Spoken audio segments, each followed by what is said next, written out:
This show is produced by the Hartman Media Company. For more information and links to all our great podcasts, visit hartmanmedia.com. Welcome to the American Monetary Association's podcast, where we explore how monetary policy impacts the real lives of real people and the action steps necessary to preserve wealth and enhance one's lifestyle. It is my pleasure to welcome Saifedean Ammous. He is the author of a fantastic book that I just finished and really enjoyed. It was one of the best economic books I have read, and it is entitled The Bitcoin Standard. And he's got a new book coming out with a fascinating thesis as well about fiat money and really what it does to our culture and to our thinking, and how it maybe impacts morality. I'll let him tell you about it, but it's a fascinating thesis. So Saif, welcome. How are you? I'm very good. Thank you for having me. Good. It's good to have you on. So Saif, tell us a little bit about what brought about the book, The Bitcoin Standard. You know, it seems as though you really spend maybe the first half of the book talking about what is money, explaining economic concepts, and then the latter part, you talk about cryptocurrencies. But in the beginning, you know, let's just give people some background because there are some interesting fundamentals that I think are just really important to understand to grasp this entire concept. I think the book came out after having spent several years looking at Bitcoin and thinking about it, coming up with ways of analyzing it, which had gotten me some very small degree of prominence in a very small circle of Bitcoin Twitter users. And essentially, you know, I had developed all these ideas about what Bitcoin means and the significance and the economic meaning of Bitcoin over time.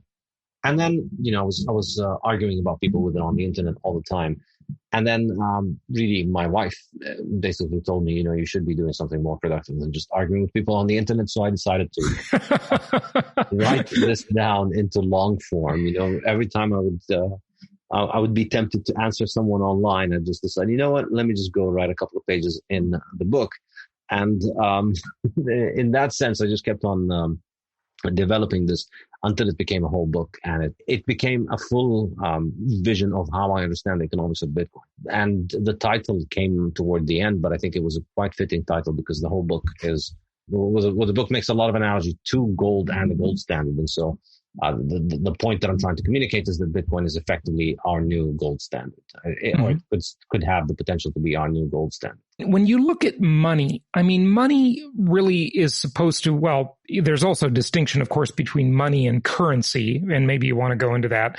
But money really has sort of three basic functions, right? Yeah, generally people think about the three basic functions of money as being the medium of exchange, a store of value, and the unit of account. In my book, I focus the analysis on the function of a store of value because in my mind, I think this is the one that ends up giving monetary choice, a monetary role, that ends up deciding the monetary role just because of how economics really works. If you store your money in a thing that is easy to produce, then that thing will lose value over time and you won't have a lot of money. And so the money that is stored in things that are hard to produce, on the other hand, will hold its value quite well and will maintain its value. So over time, it will stay the same or it will increase. So the net result is that over time, money and wealth tends to concentrate and accumulate in the hands of the people who are holding the hardest money. And eventually everybody else learns that lesson. And so you end up with the hardest money dominating. And that's generally been the history of money.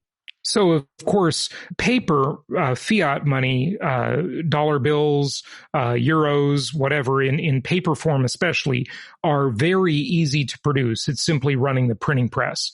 And gold is hard to produce, right? It's hard to get gold out of the ground. It's very costly to do it. It's rare. And then, of course, Bitcoin is mathematically rare, right? Absolutely. Yeah. I think the most interesting monetary property of Bitcoin that I discuss in my book is that it is the first thing that we've ever invented that's a liquid asset, but also strictly scarce. There's no way of making more of it. There's no way of making more Bitcoin than what the Bitcoin code stipulates. And that's why over the last 12 years, Bitcoin has grown exactly according to the schedule of the supply as it was laid out before. There's not been any single person anywhere who's managed to find a way of making more Bitcoin than what the schedule has. And I think that's absolutely unique because it's the one good whose supply is completely irresponsive to demand. No matter what happens with demand, the supply of Bitcoin will not respond. It'll just always produce the pre-programmed amount that it needs to be producing. Our client, Keith Gibson, referred you to the program, and I'm very thankful to him for asking you to come on the show. And he had a question. He said, could you explain how Bitcoin acts as a base layer money similar to the central bank settlement layer, and how that ties into the criticisms of Bitcoin's low transaction per second compared to, say, MasterCard or Visa. So, or PayPal. So you talk in the book, and I remember this, about how Bitcoin is actually inefficient.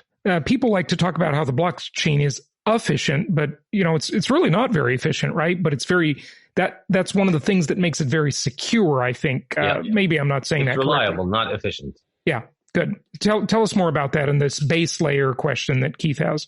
Yeah, I think before my book was published, there was the predominant view on Bitcoin was that Bitcoin was some kind of new PayPal, new Visa, new MasterCard, new Western Union.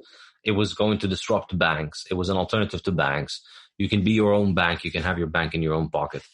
And this was, this was generally how people viewed Bitcoin. And based on this, people thought that,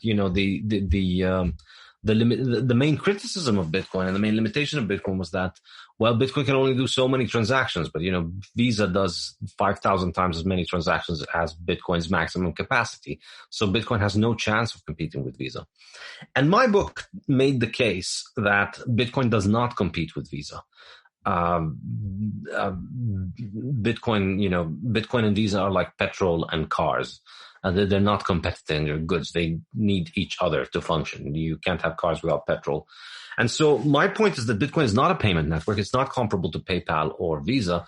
Bitcoin is more comparable to central bank settlement layers. Bitcoin is more similar to the national central banks and the national currencies that Visa, MasterCard, PayPal use to settle their transactions with others, with other financial institutions or with their clients. So would those be the SDRs, the special drawing rights? Well, mainly it's national currencies is what Bitcoin replaces. So okay. The subtitle of my book is that the Bitcoin standard is the decentralized alternative to central banking. And that's okay. The point is that it is, Bitcoin does not compete with banks and it does not compete with payment processors. Bitcoin will need banks and payment processors built on top of it. Bitcoin competes with the settlement layer behind banks and payment processors. But it offers companies like PayPal and like Visa and like MasterCard, it offers them a monetary standard that they can use without having to resort to central banks. It's the only alternative that financial institutions around the world and individuals have to central banks, because you can now settle payments internationally without having to go through a central bank, which means it's no longer a political question. It's just a purely technical question that you need to solve. It's you put in the private keys and your money travels across national borders, which is something that could not happen before. Before the invention of Bitcoin, if you wanted to move money internationally, you had to go through central banks. That was the only mechanism for money transfer. And Bitcoin offers us an alternative to that. Okay, so I think that's a good segue to just maybe telling you a little bit about my evolution in this, because I think it will address some of the skepticism that people have out there.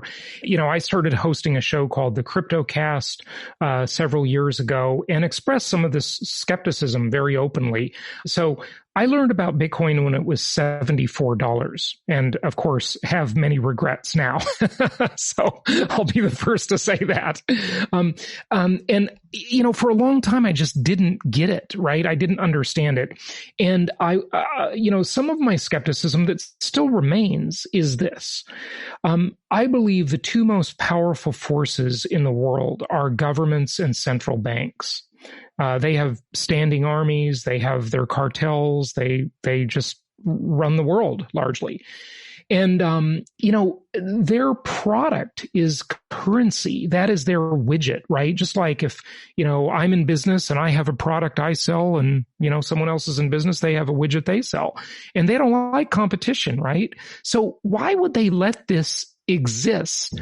And I know you may well say there's an argument that they can't do anything about it. Okay, great. And I've always said, Saif, I'd love to be wrong about this because my libertarian side says I would not love nothing more than to see a decentralized currency controlled by the people, not the central banks and governments, flourish.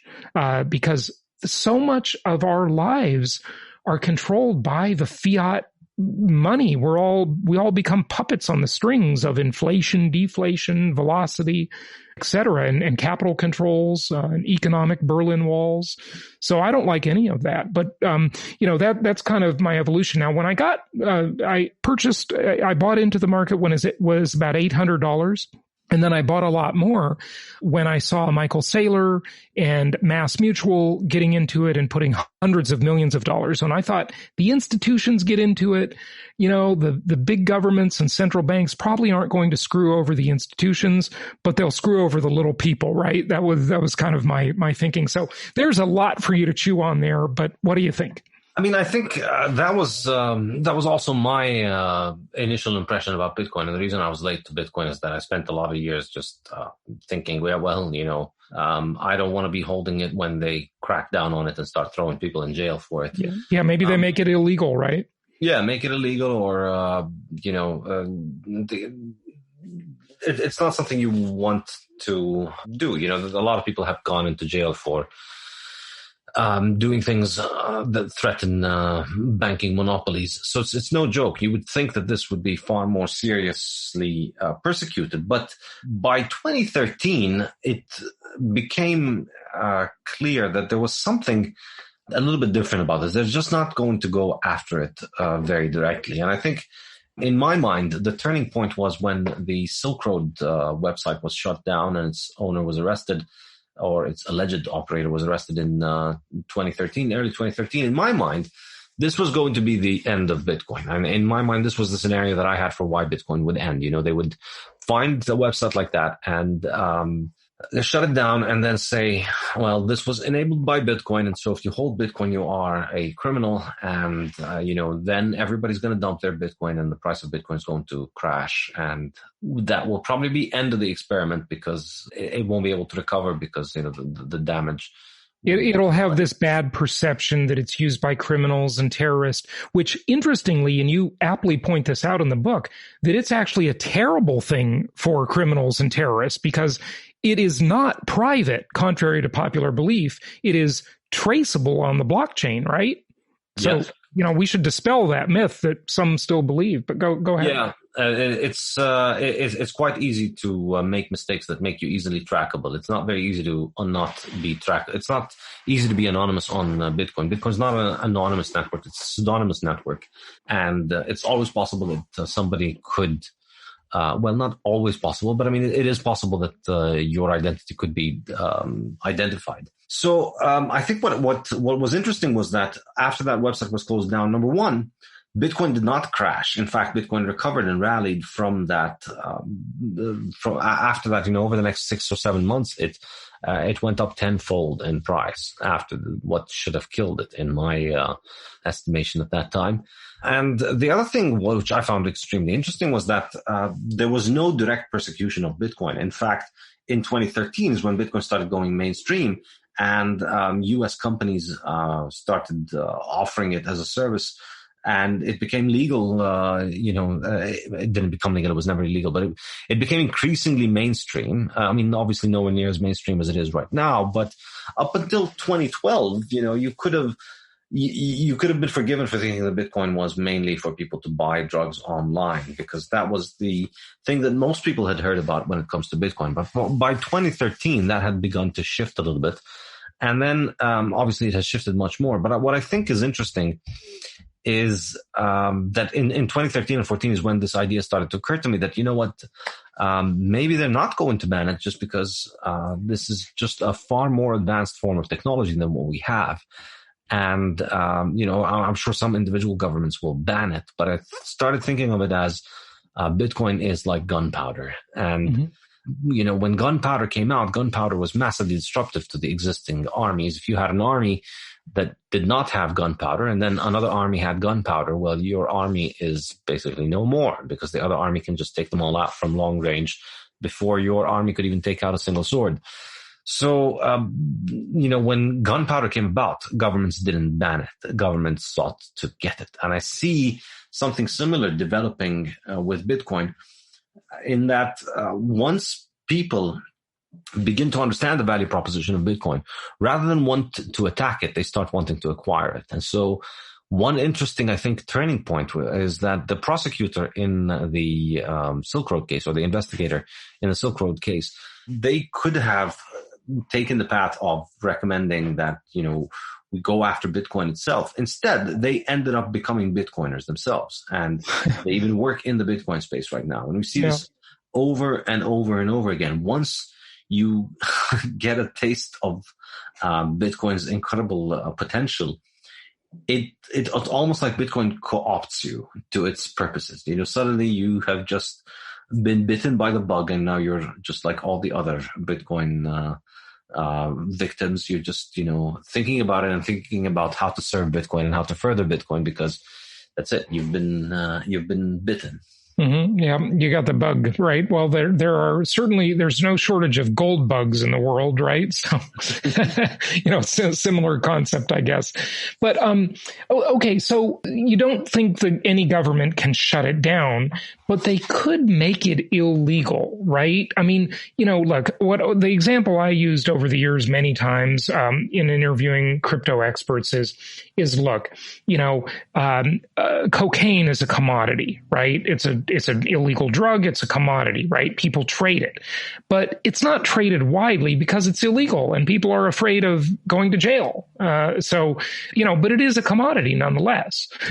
If they said Bitcoin is illegal because you've got to use FedCoin, for example, their cryptocurrency that they'll eventually make, and they want to control velocity and inflation and so forth, couldn't that displace it and really hurt the store of value? I really don't think so. First of all, let me just be clear. The governments can do all kinds of things, and I'm not. Right. They can do whatever they want. Yeah. Well, within the realms of the laws of physics and economics, yes. Yeah. But I think the way that I see it is that ultimately any kind of action against Bitcoin can hurt Bitcoin, but it can't eradicate Bitcoin. That's the difficult thing about it. It's almost impossible to eradicate Bitcoin because Bitcoin can shrink to the size it needs to shrink to in order to survive. If you restrict people buying it and you restrict people mining it, the mining declines in volume and the price of the Bitcoin commodity declines in volume enough for it to be essentially able to run at a very small scale that is very hard to detect. Mm-hmm. And so it fades into insignificance, but it doesn't die. But then the fact that it doesn't die will likely spur the rebirth in a sense. So we always have this, the fact that it's not easy to eradicate it means that, you don't want to pick a fight with it because you don't want to undermine your authority and credibility by picking a fight and then losing it. And then also the aspect of preferring to use it. Now, I think you're correct in that central banks can introduce their own digital currencies. And in one of my recent podcasts, I discussed this in the Bitcoin Standard podcast. But I think ultimately these kind of currencies are really an advertisement to Bitcoin more than they are a competition to Bitcoin, because what they do is they really serve to illustrate the Bitcoin value proposition. Really. Because what they show you is the national currencies that will be linked to the central bank. The reason they're doing them is that they want to control monetary policy. And the reason they're doing is that so that they can have full surveillance over financial transactions. Right. So you have the two main value propositions of Bitcoin cannot exist in a central bank currency, because that's the whole reason we have a central bank, is because we want to have financial control over financial flows and because we want to have control over inflation. So if you introduce a central bank digital currency that offers the central bank the ability to survey all transactions and to unilaterally and arbitrarily set monetary policy, discretionary monetary policy, then all that you're doing is just providing a much more efficient way of illustrating the superiority of Bitcoin. You're telling people, you can have your digital currency, which is connected to the central bank and the government, and that is being devalued every year at anywhere between 5 and 20%, depending on your luck. Or you can have Bitcoin, which is being devalued every year at exactly this percentage, which we know exactly before going into the year, and we stick to throughout the year.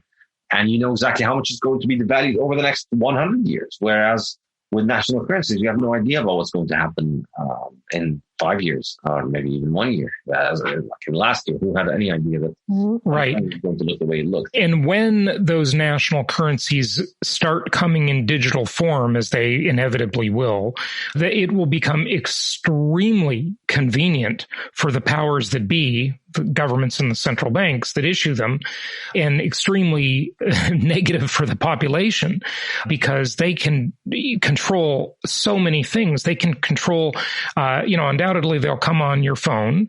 They will control where you spend, which merchants and businesses can accept the currency, how far they can be from your home if there's a lockdown or a quarantine, for example. They may have expiration dates on them, so they can increase or decrease the velocity of money.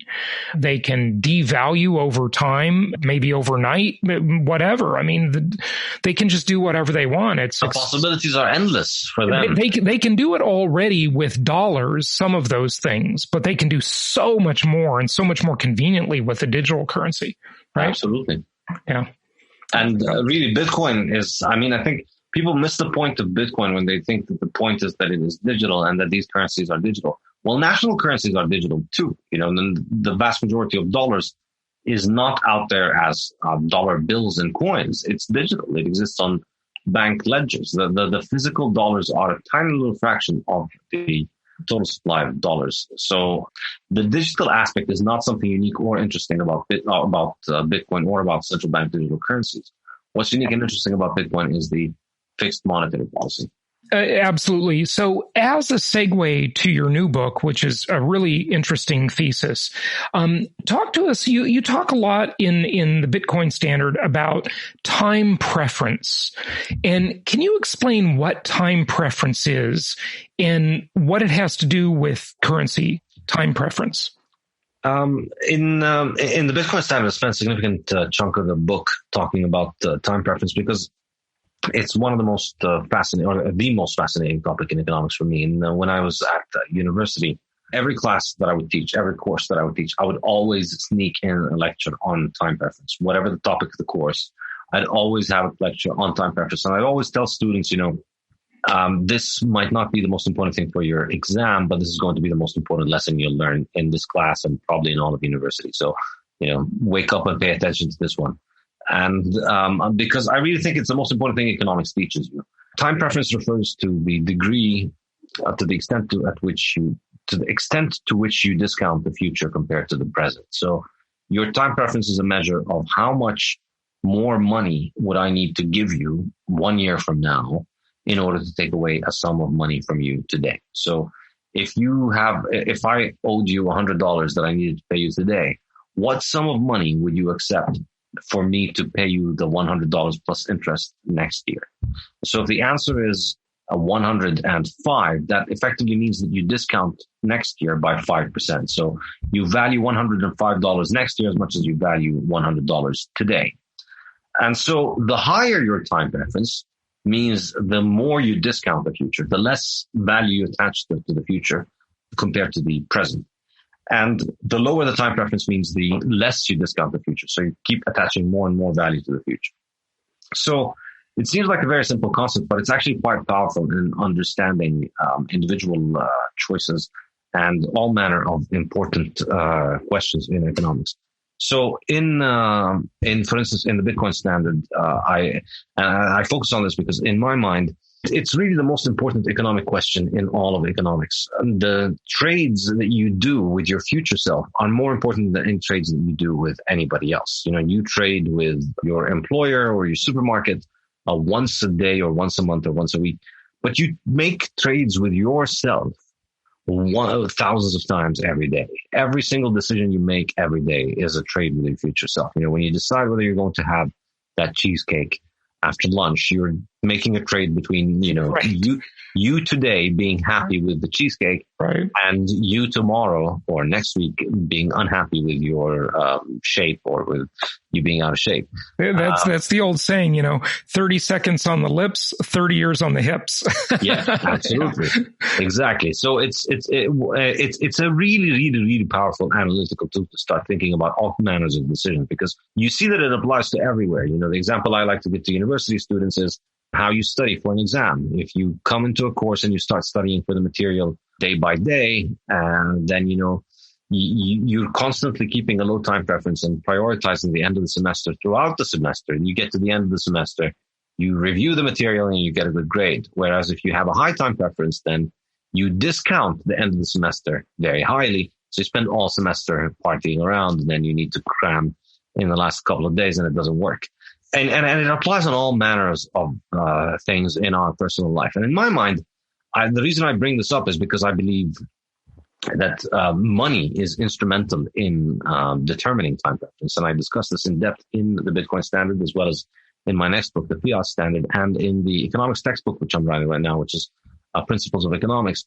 The way that I see it is, if money is hard, then you expect people to effectively, or let's begin even a step earlier, the reason that people hold money in the first place, the reason people use money as a technology is because it protects us from uncertainty. If there was no uncertainty about the future, you would not need any form of money, because you could just simply make it so that all of your earnings come at the same time that you need to get your expenditures, and you don't need to hold any money. So, your paycheck comes in and it pays off your bills at exactly the right time. Well, you wouldn't need the three components. You wouldn't need the store of wealth component of money, right? Yes, because if there was no uncertainty, then you could just store your wealth in capital. You could just own stocks and companies and businesses instead of actually owning cash. Instead of owning cash. Yeah. But the reason you want to own cash is because the future is uncertain. You don't know what's happening in the future.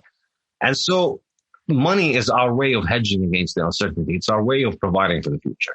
The harder the money, the more we are able to provide for the future, and the less uncertainty we have about the future. So if we're able to provide more for the future, and if we have less certainty about the future, well, then we have less reason to discount the future. So our discounting of the future declines, and so our time preference drops. So we now have a lower time preference, basically. This is how I think money affects time preference. Okay, so what does that do to us before I ask what it does to us as people, I want to ask you, is there a distinction between time preference and the time value of money that we've all heard of, which is just inflation, right? Is there a difference between those two? I mean, they're kind of related, but yeah, they're distinct concepts. And that, I guess the time value of money is how much you're discounting money over time, which is determined by time preference. Yeah. Yeah. Okay. So what does time preference do? It really messes with our heads, doesn't it, Saif? It really sort of causes bad decisions, and it has huge knock-on implications for culture and society, doesn't it? Tell us about that. Which, by the way, I believe is the subject of your new book. So feel free to talk about that. Yes, but first I'm sorry, I have to interrupt this for a minute. You're going to laugh, but my wife just sold the chair on which I'm sitting. So the people are outside and they're waiting for it, so I have to hand it. That is so funny. Okay. This is like an economics lesson right here. I love it. Yeah, and you don't understand the running joke about people selling chairs to buy Bitcoin that's going on Bitcoin Twitter. Tell Mark about this. He's going to crack up. I love it. This is great. Got a replacement. Okay. That is fantastic. Okay. So going back on now. Well, I think, the impact of time preference, I think money shapes it, but many other factors shape it. And time preference, really, the lowering of time preference is the process of civilization. As we become more civilized, as we become more human, more cultured, we become more future oriented. We start providing more for the future. We start accumulating more capital, and we start discounting the future more. We start becoming more future oriented, become more civilized, more peaceful. And, that's essentially the process of civilization. And I think it's inextricably linked to our ability to provide for the future by holding money for the future and by by saving for the future and reducing the uncertainty. So when the money that we use begins to lose its value, when money starts becoming easier rather than harder, when money starts becoming less reliable as a mechanism of transferring wealth into the future, then money becomes then that reduces our ability to provide for the future. It increases the uncertainty for the future, and that makes us discount the future heavier, but not just in economic affairs, in everything. And I think you see this reflected in all manners of economic and non-economic decision making that people do in everything. And my favorite example maybe might be art. You look at art under the gold standard, you look at the golden era of art. Artists would work on a masterpiece for years, and then the thing would be expected to survive for centuries. Right. And much of that art continues to survive for centuries. You look at 20th century art, and you see that people spend, 15 minutes scribbling a bunch of lines, and then they make up a story about how it represents something or the other. And I love how you talk about that in the book, by the way. I resonated with that heavily. My favorite is the Impressionist. Okay. So that's where I like. But when you talk about the Sistine Chapel and Michelangelo, and then you look at a stupid banana with duct tape on a wall, and that's somehow art. I mean, give me a break. It's just and I think it's the excuse that we've grown up. But clearly, I don't understand how to interpret that banana on the wall. Of course, exactly. I mean, fault. We've spent our life basically being gaslighted by an art industry that wants to tell you that the reason you don't see the banana is because the problem is with you. You're not artistic and you're not cultured. And maybe that is the case, but why is it that those people that produce those things cannot produce anything that requires a little bit more time and attention? Why can't they make a Sistine Chapel in between all of their bananas? Why is it all bananas and scribbles and random stories on empty pieces of canvas, rather than anything that requires actual time and effort? So what it sounds like what you're saying then is that when we have a low time preference, we become more civilized, and the craftsmanship improves. Is that correct? Very much so. And craftsmanship is one part of it. It's just, in my mind, the ability to hold wealth that you can trust, which is what people had under the gold standard, that you knew this coin was yours and it's going to hold value into the future. That security, in my mind, is what is necessary for people to be creative. To be creative because they have the security and they're producing because they want to produce. And it's very different from the kind of creativity that you need to do when you're on the treadmill, where that the money that you're holding in your hand is like a melting ice cube. It's losing its value. It's not going to be there for you. And so you're constantly having to continue producing more and more on that treadmill. I think that's really the difference in it. And it reflects in craftsmanship, in art. I think it also reflects in innovation. People think of 20th century as being the century of technology. But really, all of the things that we think of as 20th century technology were actually invented under the gold standard, and were popularized and commercialized, and they spread all over the world in the 20th century. But the main and most important innovations came in the 19th century. In fact, in the 20th century, we saw some regression in many of those things. So, aviation, cars, the telegraph, communication, telephone, so many of the most important technologies that we've had, 24-hour electricity supply, all these things that completely revolutionized our life, they came under the gold standard. And I don't think it's entirely coincidental that happened.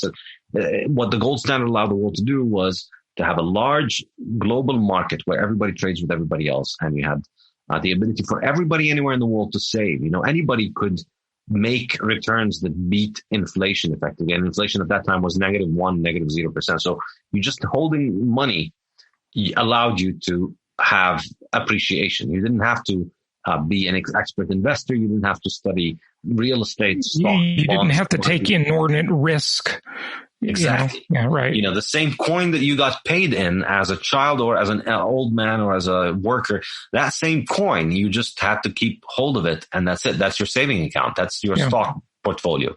Right. And it was good as gold, if you will. And I don't know, we've got to wrap it up here, but this is so fascinating because, when I think about that, I definitely buy into this. However, it kind of strikes me that does the common everyday Joe Sixpack think about that?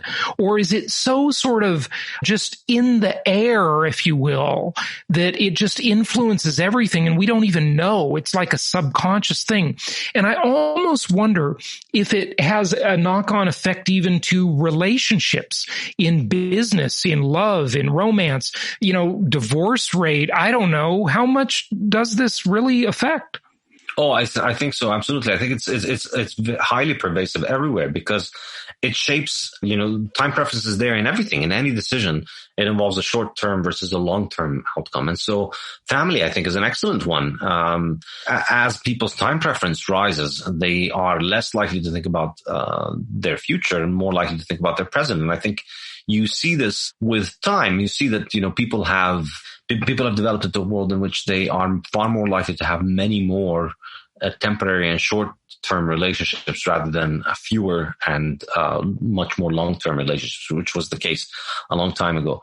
And obviously there are many other reasons there, the contraceptive pill and the sexual revolution and the female introduction to the workplace. All of that, of course, plays into it. But I think another important fact in it is that the move away from hard money to easy money has two economic impacts. Number one, it reduces the family's ability to save for the future. So reduces the incentive that parents have to provide for their children in the long run, or for children to provide for their family in the long run. And it reduces the incentive that people have to invest in a family because it's less likely to pay off in the long term, and also increases the emotional investment in the government or in the state as a replacement of the family, because that devaluation, your savings are being devalued because the government is effectively taking that extra money, and with that money, the government has so much more power that it can provide the family with a growing list of things. And so over the 20th century, over the century of government money, we've normalized the idea that it is government's role to provide things like healthcare and education and dietary guidance and all kinds of different things that, the government is supposed to solve for you and provide for you, which, historically, these are the kind of things that family was there for. Well, there's this whole movement of men, and it's really sadly a kind of a big deal, called men going their own way, where they've just kind of given up and they just don't care. They don't care to start families. They don't care to find the love of their life. And, they would say, the government has become the new husband. It's like, since when was the government supposed to have this role of interfering in every area of our life like this? People view relationships and culture in a much more disposable manner when they have a short time preference. Yes. Just want to make sure I've got this right. High time preference. Versus if they have a long time preference, they consider their reputation to be more important, and those relationships. I don't want to burn bridges. That person might be useful to me in some way in the future. I'm going to act in a more proper way because I'm going to value the future more. Whereas, everybody just kind of becomes a hedonist and values the now if they have a short time preference. And it almost at first to me, but I'm really starting to see the connection, seemed like a bit of a leap to say, well, that's because of the currency, right? I can see your point. Yeah, I mean, a lot of people have the inclination to just laugh initially, but it's when you think about it, it really matters. Go a ahead. lot of people prefer to laugh than to think. Yeah, well, sure, because it's instant gratification. That's true, actually. Absolutely. Thinking is hard work. Yeah, exactly. And in particular, thinking in particular that it needs to involve several chains of reasoning. When all right, well, this happens and then that happens. So what if we take that as a thing, and then what is the implication of that? Right. That kind of reasoning is very hard for most people who you know prefer to just get to laugh at the things that their TV tells them to laugh at. Sadly true. And, we see on social media today, it's very apparent that we have at least a couple of generations of people that lack critical thinking skills. So, and thinking is hard work. It's not instant gratification. So absolutely. I would agree. Saif, thank you for spending so much time for us. Wrap it up with any closing thought you have. Give out your website. Tell people where they can find out about your new book, whatever you like. Yeah, you can go to my website, Saifedean.com, or my Twitter as @Saifedean, and that's spelled Saifedean. And on Saifedean.com, you can subscribe to receive weekly chapters of my forthcoming 2 books, The Principles of Economics and Fiat Standard. You will get a new chapter every week, alternating between the 2 books. And the 2 books should be published in 2021 this year. So you'll be getting a sneak preview of the chapters as they are being finalized if you sign up. And you'll also have access to my 4 online courses in Austrian economics. Excellent. Good stuff. Saif, thank you so much for joining us. Thank you so much for having me, Jason. Have a good day.